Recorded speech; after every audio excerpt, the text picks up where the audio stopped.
should be live. Sometimes YouTube is a bit weird, but Twitch works. Yeah, Twitch is good.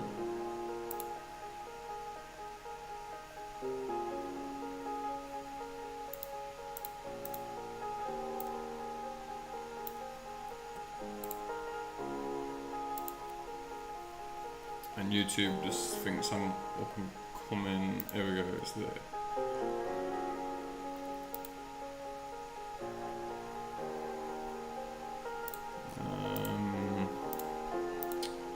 Just getting set up. Creating a thumbnail.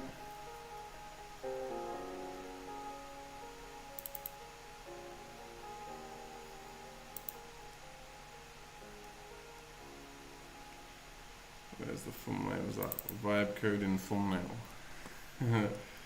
That means we'll do one later. Model and animation.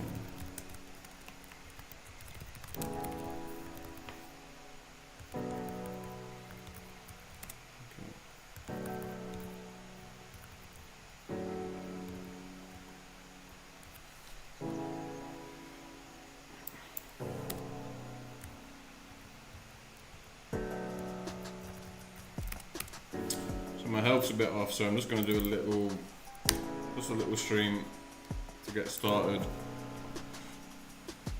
on something I want to do tomorrow. Once we get some aircon.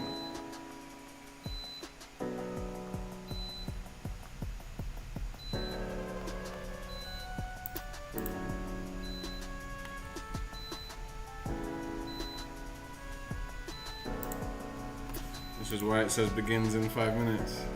I won't lie.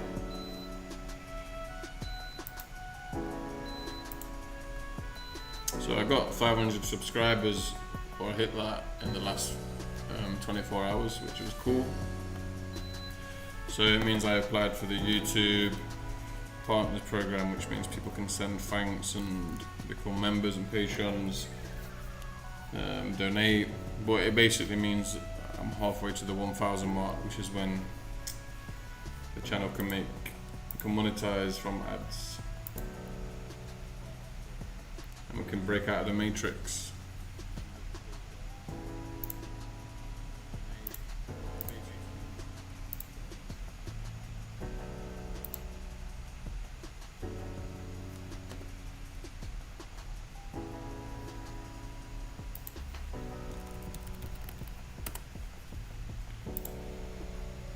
Okay, what do I need next?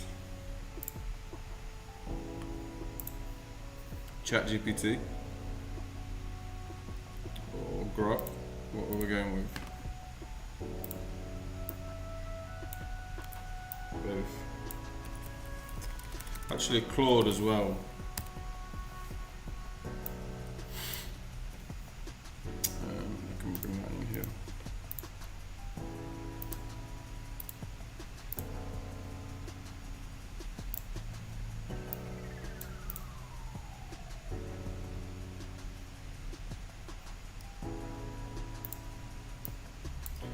Hello, Night Owl. That's strange. Where does it think I am? Got it wrong. Okay, Claude.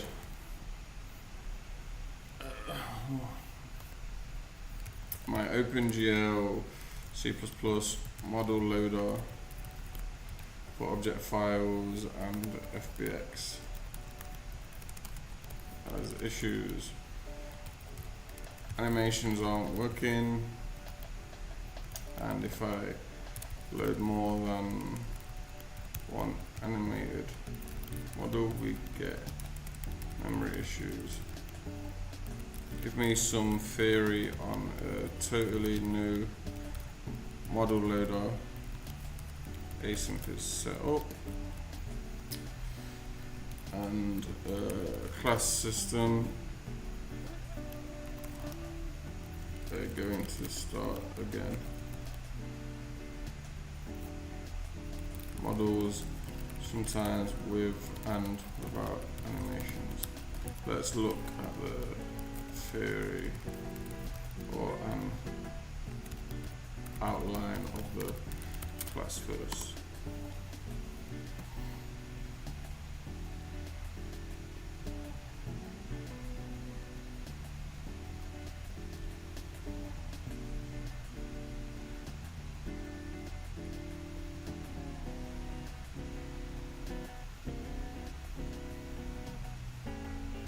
Okay, let's see what we've got.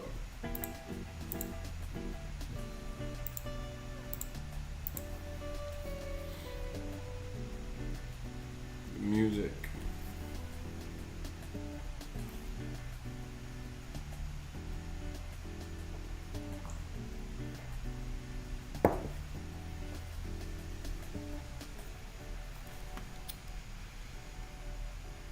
Use a resource manager to prevent duplicate loading of meshes, textures, and animations. Where's that?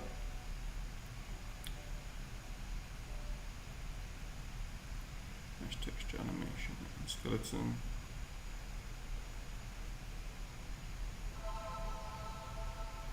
Models.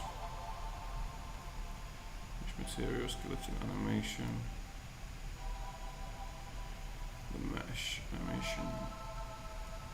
Separation of concern, split static mesh data from animation data. Okay, where was that?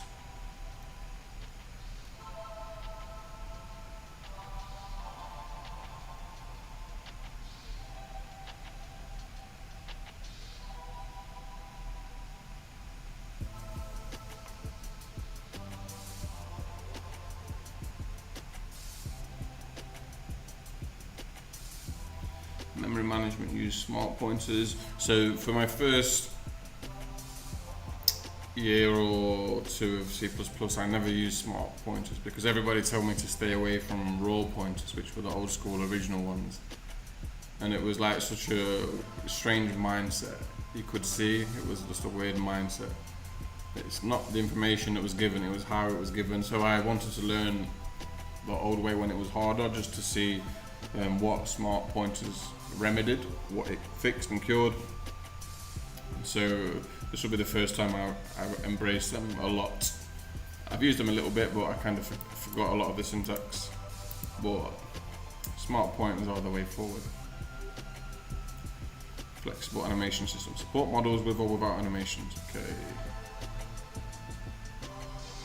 Why is it gone for a template?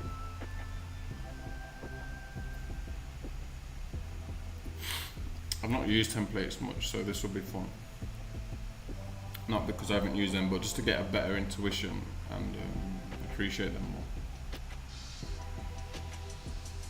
It's the kind of thing you do in courses that you do, so I've not really used them that much since some courses a while ago. Yeah. So let's see what it's kind of what it's doing. So a templated class.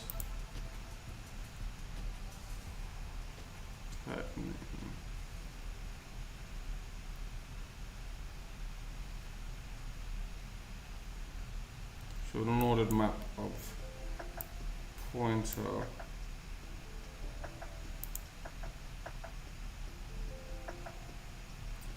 and string.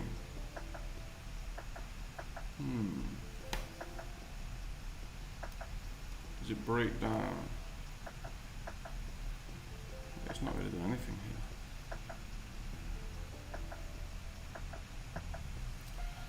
This is the resource cache.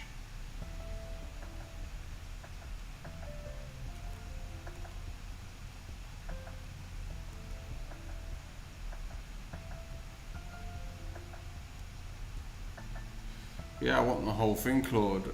So I'm reworking a system I've spent months on, so I don't want to spend any more time on this. Let's go for the whole thing. Vibe coding.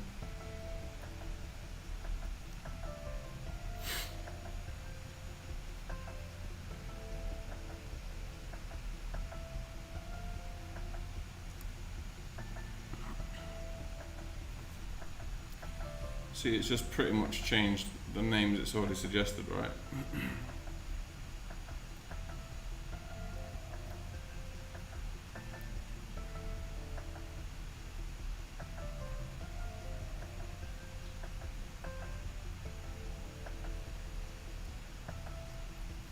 Yeah, there we go.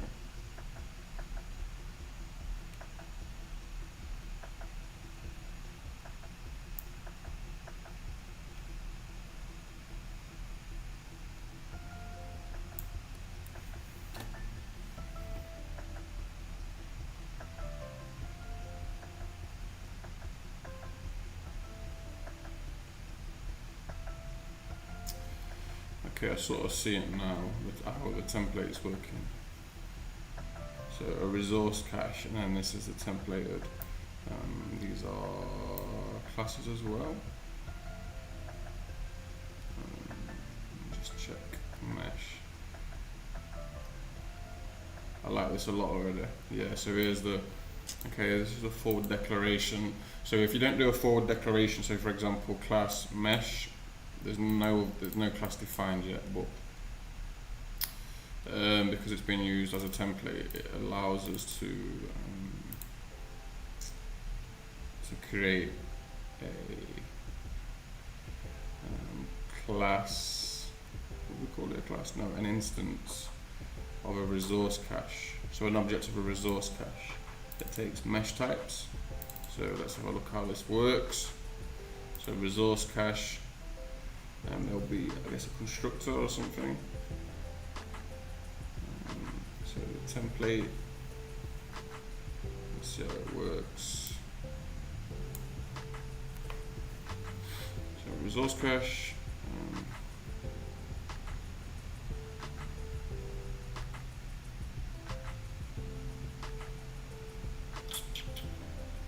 Template was mesh.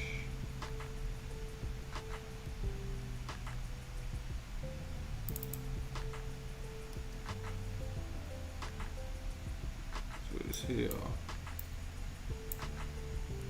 If you can see that.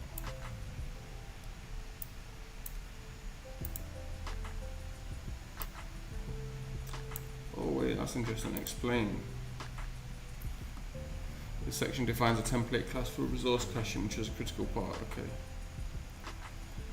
This makes resource cache a template class. I mean, it can work with any type in your model loader. You will use it for different resources, like defines a generic resource caching class that follows the same pattern regardless of the resource type. This is the internal storage mechanism. Yeah, because I'm wondering where. Let me show you.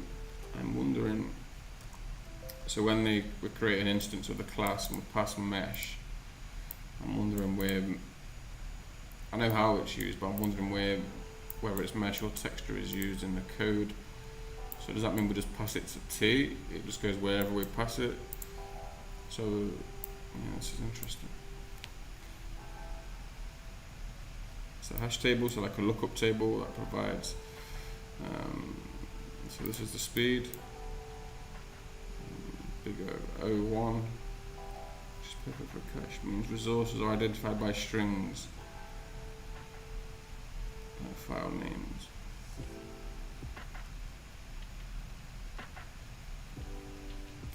This design addresses your memory issues because prevents duplicate loading. If you load a model with the same textures or meshes as another model, it only stores one copy.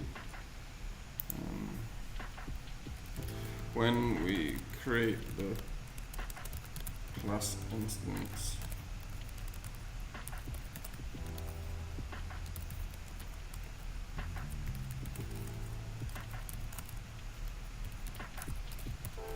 like that, how is mesh used in the class? How is it then received? Excuse me.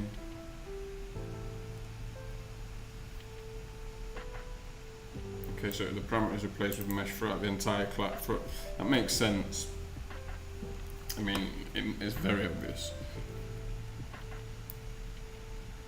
So yeah, if we go up, so here we was creating the unordered map, the hash table, same thing, of a string. So you type in a string, so a name, so it might be car, so it's a model of a car, and it gives you the pointer to the car. But the T is it's a pointer to a mesh, which is a model, or it might be a texture, and it'll be the textures to the car, and so on. Hence it being a resource cache. So instead of creating 4 classes, we create one class, and it can take a template, so it can. So basically, you've got 4 classes, but you just have to define it once. And then this is where they're created. Yeah, I really need to sleep.